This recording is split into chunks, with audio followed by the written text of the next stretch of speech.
Hey you guys, and welcome back to my channel. I could not be more excited to be filming my first update in my 19 Shadows in 2019 project.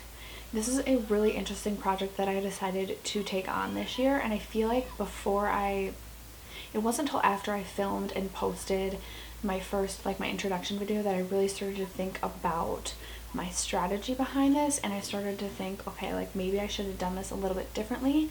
If you guys missed my introduction video, I will leave that linked in the description box down below.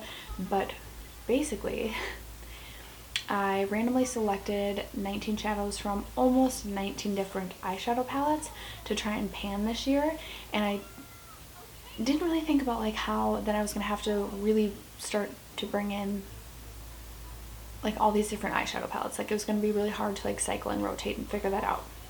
So I've been really focused this last month on at least trying to use one shadow from every, or at least use the eyeshadow, at least use the eyeshadow palettes. I am struggling.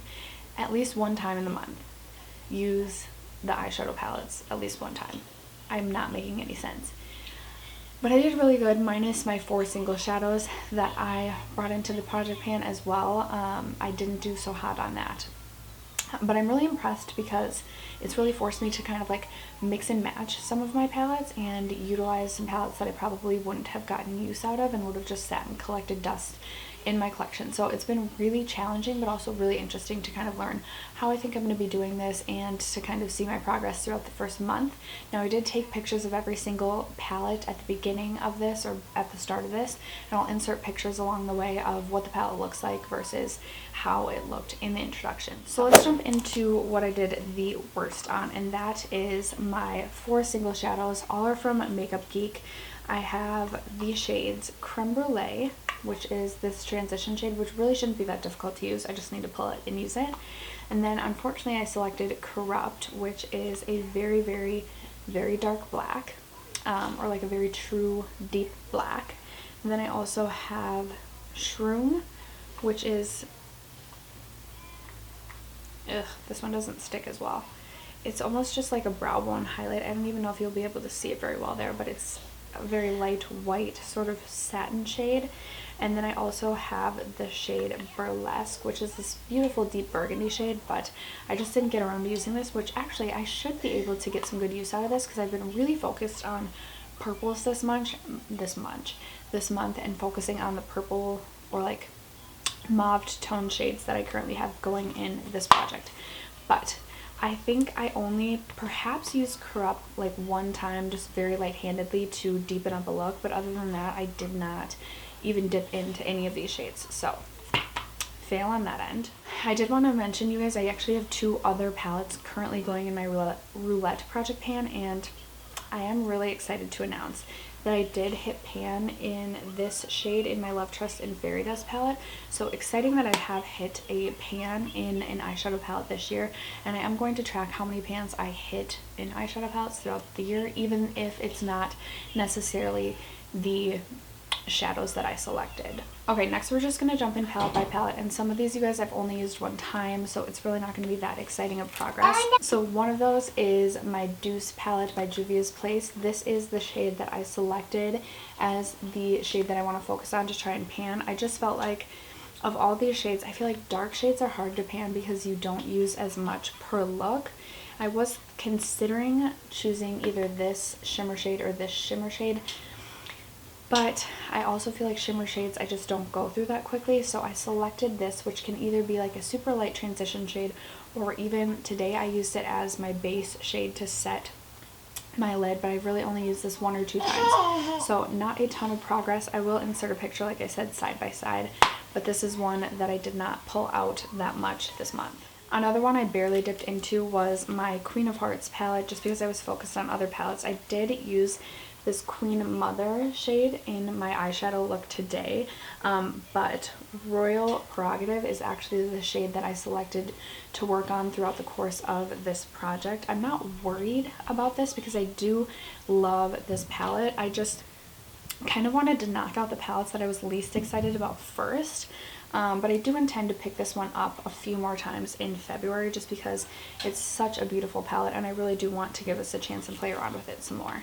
I had two Huda palettes going in this project. The first is the Emerald Obsession one, which really scared me when I initially picked this, just because this is not like a wearable everyday sort of palette. Now I have only used this one time, and actually this is the shade that I selected, and I don't even know if I went in with this shade when I used this palette, but I focused more on this like deep matte green shade.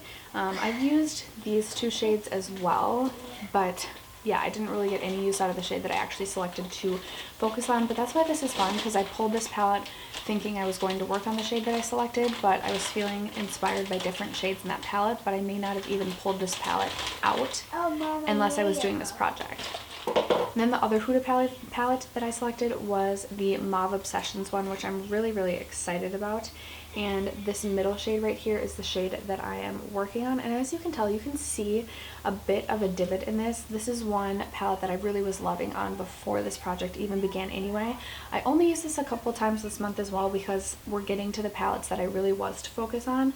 But this was easy to kind of incorporate into some of my more mauve tone looks, and I don't think I'll have any problem using and loving this palette, just because it is truly a favorite of mine. Okay, another one that didn't get a ton of use out of me this month was the Alomar Cosmetics palette, and this was another one that I was really nervous about pulling, just because I feel like with only 8 shades you're a little bit limited, and some of these shades are just a little bit bold for me from a day-to-day basis or like day-to-day perspective. So I actually went with La Costa as the shade that I'm going to be working on, which is a beautiful shimmer shade, but I only pulled this, oh that is beautiful, 1 or 2 times this month. Actually, I'm going to set this aside and try and incorporate this into like my day-to-day work basket, because I feel like I can get away with this as one of my shades right now, or like a lid shade. I've been focused on a shade very similar to this in my Tartelette in Bloom palette, but this looks like it's a little bit more intense. So as soon as I hit pan on that Tartelette in Bloom palette, which I feel like I'm so close, then I'm definitely going to switch my attention over to this one. I don't know if I'll be able, I want to say this doesn't make me that nervous, but at the same time it does, but I feel like I should be able to hit pan on this shade this year, which is really exciting. And looking at this palette, I'm suddenly feeling like super inspired by the blues, so I'm excited to pull this out and really start to play around with this palette a little bit more. Hopefully this is going to be the one of the ones that gets more of my attention this month. Another one that didn't get a ton of attention from me, but I'm still not worried about it because I love this palette. This is my Urban Decay Born to Run. I wanted to say Born This Way. Urban Decay Born to Run palette. Steph, come on. And the shade I'm working on is Riff, which is right here, and I only used the shade a couple of times this month, but I really, really love all of the shades in this. This is probably the palette that I'm going to bring with me traveling this year, or anytime that we go out of town for a couple of nights. I will bring this palette because it's just so versatile. It offers so many shade selections, so many different looks that you can create. So I'm not nervous about this one. This one I kind of intentionally set to the side because I want to, again, focus on the palettes I feel like are going to give me a little bit more trouble, and I'm definitely not concerned about this one. A palette that does make me nervous is my Sephora Pro palette, and I actually have 3 different shades that I'm working on from this, because when I was doing my random number generator, it just really wanted me to focus on this palette. So the first shade is this Bone White shade. It's just straight white. I've been using that to set my lid, but there's not a ton of progress. And then I have this red green shimmer, as well as this like super copper shimmer. Let me swatch these ones for you. And I did create a look one day that I really liked from this palette, especially with this copper shimmer shade, but that green shade's still beautiful too.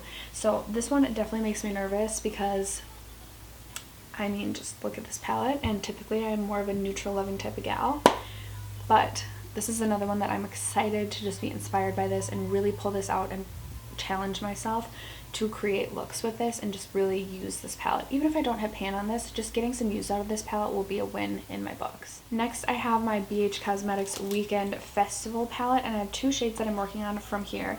I have the shade Escape as well as the shade Boho, and I created a look the other day that I also really enjoyed from this. It was in my Fenty Beauty concealer review. That was the look I created with this.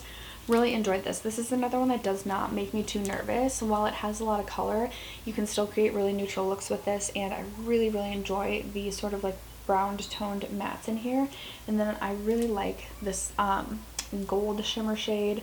I also like Solstice and Magical and Trixie. Like, this is such an easy palette to work with. So really had some fun with this palette and look forward to using this some more. Alright, we're on to the last 3 palettes, and these are the ones that I definitely worked on the most. First we have my Master Palette by Mario, and the shade that I'm working on is Luna right here.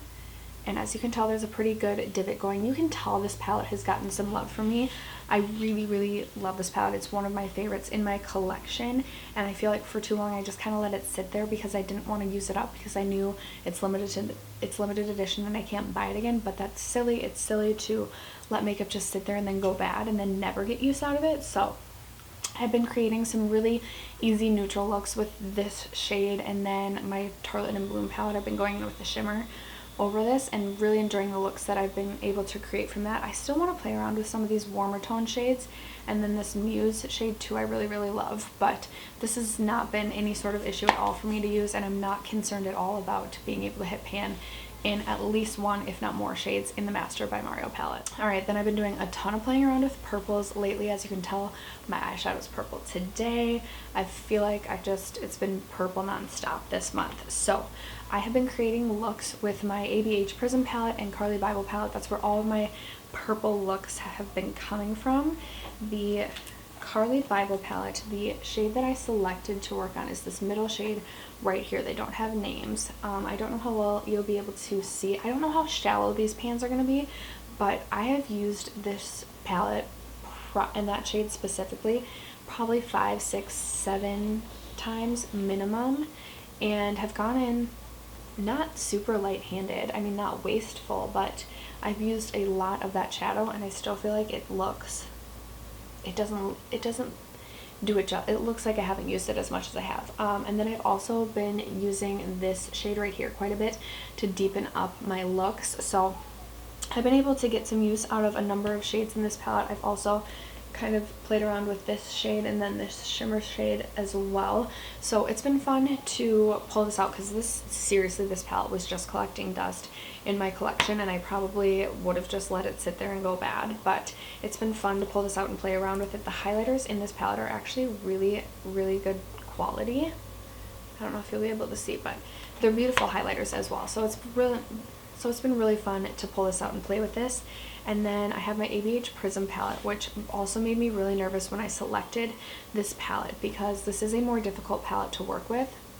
And you'll notice when you see my picture of when I first started with this palette, there are some shades in here that were untouched that now I've really gotten some good use out of. So this Lure shade is the shade that I'm working on in my project pan, which is very similar to the one from the Carli Babel palette, but still I really like both. And then I've played around quite a bit with this Dimension shade, this Lucid shade. I've also gone in with Obsidian, which is the black shade, to deepen up looks, which I really should. If we're trying to like be serious here, I really should be going in with Prepped by Makeup Geek, since that's the black shade that I'm trying to pan. But if I panned Obsidian, I would call that good. And then I've also played around some with this. Am I going to see morning or okay, you look. With this Osiris shade too, which is like a deep purple shimmer shade. It's a little bit more difficult to work with because it's a little bit chunky and a little bit patchy, but I've still been able to create some looks out of this that I like. So I've really been enjoying pairing these two palettes together to create some fun purple looks. I've really been having fun with these, and I might put these away for a little bit. I mean, I'm sure I'll still pull them out a couple times this month just to continue to get some use out of it, but we might take a break from the purple looks in February. Maybe we'll start to lean more towards like warm tones, reds or pinks, since it's hashtag February, Valentine's Day. Sorry if you can hear my toddler talking. Regardless, I'm actually really proud of my progress this past month. Again, I kind of wasn't thinking through the fact that like, okay, I was gonna have to be pulling a new palette every single day, but I've really been having fun, enjoying my collection. I haven't been tempted to buy any palettes yet in January. I do have a goal of only buying 5 palettes this year, which may sound a lot to some of you, but I would go on like benders where I would buy like 5 palettes in a month. So I've really been enjoying playing around with my collection. You guys will have to let me know what palettes you were loving in the month of January. Again, if you haven't already subscribed to my channel, don't forget to do so before you go, and I'll catch you guys in my next video. Bye.